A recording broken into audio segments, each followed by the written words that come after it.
जब कोई कंपनी का प्रॉफिट आफ्टर टैक्स अराउंड 70% टूट जाए और कंपनी के ऑपरेटिंग कैश फ्लोज भी अराउंड 70% के आसपास टूट जाएं, तो ये एक बहुत बड़ा रेड फ्लैग होता है और इस पे कंपनी की मैनेजमेंट की आंसर्स जो हैं वो बहुत इंपॉर्टेंट रहते हैं। अब यही प्रॉब्लम हो रही है हमारे इंडस टावर के साथ कि कंपनी के पूरे फंडामेंटल स्ट्रक्चर स्टोरी के अंदर प्रॉब्लम्स आ चुकी हैं बिकॉज उनका जो की कस्टमर है वोडाफोन इंडिया, उन्होंने पेमेंट्स पीछे से रोक दी हैं क्योंकि उनके पास खुद ऑपरेशनल पैसा नहीं है कंपनी को चलाने का। अब जब तक ये वाली सिचुएशन वोडाफोन इंडिया की ठीक नहीं होती तब तक इंडस टावर का जो शेयर प्राइस है वो कहीं ना कहीं दबदबा में रहेगा। तो ऐसे स्टॉक्स अगर आपको फंडामेंटली सही लग रहे हो और आपको ये लगा कि कंपनी के बिजनेस में कोई दिक्कत नहीं है तो आपको इनको फर्दर डीप डाइव में भी पढ़ना पड़ेगा क्योंकि ये ऐसी स्टोरीज हैं जहां पे आपके कंपनी के कोर के अलावा आपके डिफरेंट वैल्यू फैक्टर्स जो हैं, जैसे कि इस केस के अंदर आपका की कस्टमर जो है, जब तक वहां पे प्रॉब्लम सॉल्व नहीं होगी तो कंपनी जो आपकी है इंडस टावर, उसके अंदर भी आपको कुछ वैल्यू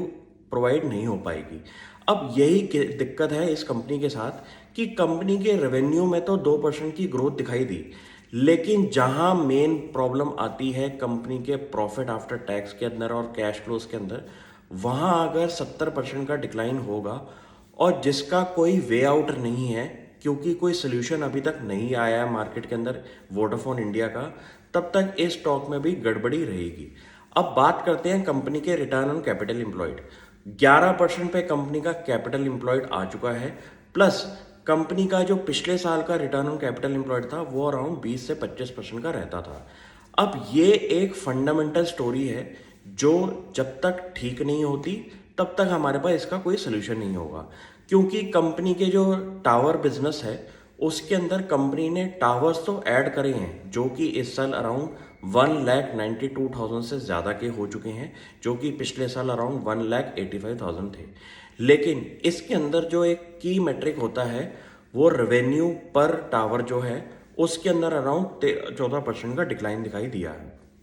तो अगर ऐसे कुछ स्ट्रक्चर के अंदर कंपनी की प्रॉब्लम आ जाए तो आपको शेयर प्राइस नहीं देखना चाहिए क्योंकि ये शेयर प्राइस ऐसे स्टॉक पे आ चुके हैं जहां पे की रेजिस्टेंस है कंपनी के फंडामेंटल्स के अंदर। क्योंकि जब तक कंपनी का कोर कॉम्पिटेंसी ठीक नहीं होती,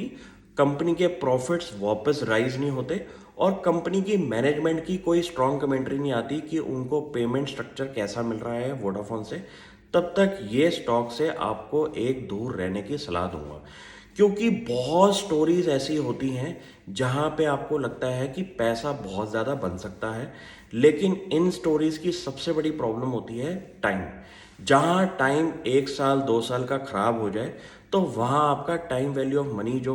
कोर कॉम्पिटेंट एरिया रहना चाहिए है उसके अंदर अगर दिक्कत है तो ऐसे स्टॉक से आप दूर रहिए। स्टोरीज आपको बहुत मिलेंगी, ऐसी स्टोरीज पे काम करें जहां पे आपको कंपनी की पॉजिटिव कमेंट्री आज सामने दिखाई दे रही हो। क्योंकि मैंने भी बहुत गलतियां करी हैं कि ऐसे स्टॉक्स में बेट किया है जहां पे मुझे लगता था कि फ्यूचर के अंदर एक बहुत बड़ा टर्न अराउंड आ जाएगा,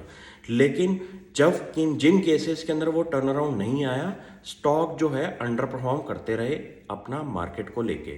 तो मैं भी आपको यही एडवाइस दूंगा कि ऐसे स्टॉक्स पकड़ें जहां पे कोई फंडामेंटल प्रॉब्लम ना हो, मैनेजमेंट भी काफ़ी पॉजिटिव हो और कंपनी के स्टॉक में कोई दिक्कत दिखाई नहीं दे रही हो। क्योंकि जहां दिक्कत है वहीं नेगेटिव परफॉर्मेंस है और कहीं नहीं दिखाई देगी। Thank you.